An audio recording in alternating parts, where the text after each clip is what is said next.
Yeah, welcome into the Tuesday edition of Robby and Rexrode, 102.5, 106.3 The Game, brought to you by Chuck McDowell and Medical House Calls, Middle Tennessee's best medical care in the comfort and safety of your own home. For more information, go to medicalhousecalls.com. Medical House Calls, where the nearest clinic is your home. Robbie Stanley, Joe Rexrode, Nick Keyser here with you. Joseph, good morning. How are you? I'm okay. I'm multitasking as we start the show because as you'll get to this point probably, school lunches. Oh, yes. And then you get like these, like balance low, so please put more money in. So one of my kids, I won't say which one, is minus $26 right now. Like, wait a minute. Are you like getting like you $15 worth of food at Door lunch? dashing? Yeah. God, actually. I wouldn't put that past him or her. Yes. This not person. specifying. Yes. Minus 26. Yeah, minus 26, man. The other one is plus $9.90. Oh, okay. So All right. how? All right. One of them, I don't know, really. I'm not going to assume. Yeah.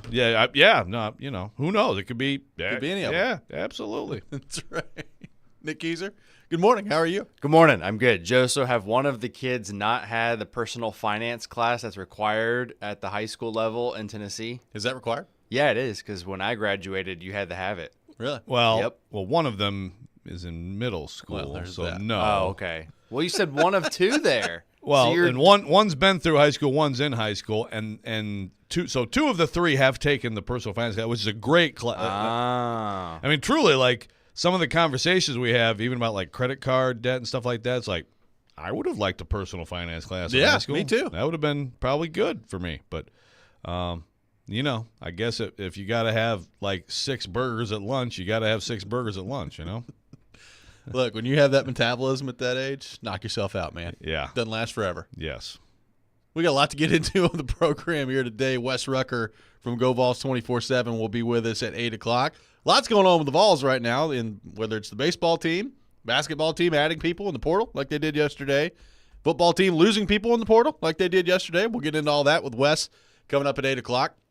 Take your thoughts in the meantime, 615-737-1025. You'll hear a conversation we had with Dane Brugler coming up later this hour at 6:30 as it relates to the Titans and the NFL draft as well. So not going to want to miss that coming up later this hour. We begin with the Nashville Predators. Their regular season comes to an end last night. They fall 4-2 at the hands of the Pittsburgh Penguins.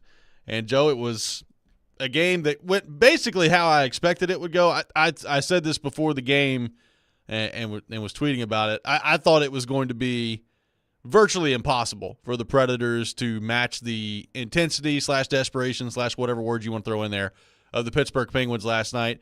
I mean, you can try to manufacture everything you want, but I mean, there's just a difference between a team that is playing for their life and in their season and a team that's trying to clinch a wild card spot. I mean, just there's a natural difference there that's really difficult to overcome. And Pittsburgh, they came out guns blazing. They looked great the first period. I think they outshot them 20-5 in the first period. They scored 2 goals, had 2 more taken off the board for goaltender interference. I actually thought after that the Predators did a great job in the second period of coming back out and kind of responding to that. And then in the third period, it was back and forth, and Pittsburgh skates away with a win. So a missed opportunity originally last night for the Predators to clinch the first wild card spot, losing in regulation to Pittsburgh. And then John Hines and those pesky Minnesota Wild, Ryan Hartman, took down the LA Kings last night in regulation. So it's a weird thing because that was not on like the NHL's official clinching scenario yesterday because LA's technically in front of Vegas. But now with that result, LA has one more game. They're at 97 points. The max they could get is 99. That would tie them with the Predators, and the Predators hold the tiebreaker. So the worst that the Predators are going to finish is the wild card 1 spot. They will be wild card 1s, and it's going to either be because Vegas drops one of these next 2 here and they finish back of LA, or it's going to be because Vegas comes all the way up, passes LA, and LA drops back to wild card 2. So wild card 1 is officially locked in for the Predators, and the opponent not official yet, but likelihood is it's going to be Vancouver. Yeah. So interesting night. I didn't anticipate the Wild going in there and getting that done. I did not either. And I'm with you on the Preds. That first period, it was a total ambush. And like you said, you said it before the game. It's going to be tough to match us. I did think after that period, it'd be better for them to not just get completely just run out of a building and then not play hockey for a week. Agreed. And apparently, there's talk that like game 1 might not be till Tuesday in Vancouver. I've heard that. So you're talking about a long time of not playing a hockey game. I thought the second period was really important for the Preds because they really controlled the action in the second period. I thought that was an important response for them, just to sort of push back and hang in there. And then you get to make it 3-1, you had the play where it looked like maybe Yossi got hurt, and you're like, geez, of all things right now, to get that guy hurt, apparently just – I didn't hear if anybody said anything after the game, but it looked like it just like got hit in the arm. Stinger. And he's fine. But that's one of those if it's like an elbow or something, So I thought it was a good pushback from them. And then, but still, after the game, I'm like, well, they're gonna be Vegas is gonna win their 2 games against Patsy's at home, and the Preds are gonna be going to Dallas. But all of a sudden, John Hines comes out of nowhere and gets it done. Yeah, Johnny Hines coming in clutch for the Nashville Predators last night.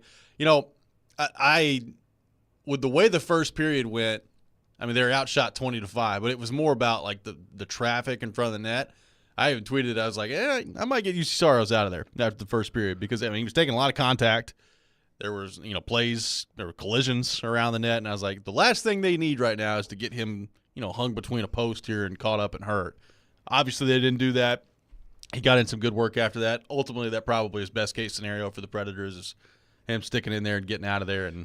But I was worried, like the way after that first period went, Pittsburgh clearly was making an effort to crash the net, and they got 2 goals taken off the board because of it.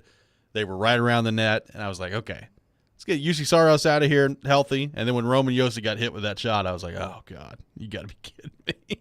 I mean, he went down, and he was struggling for about 30 seconds, and then I think they figured it out after that. But yeah.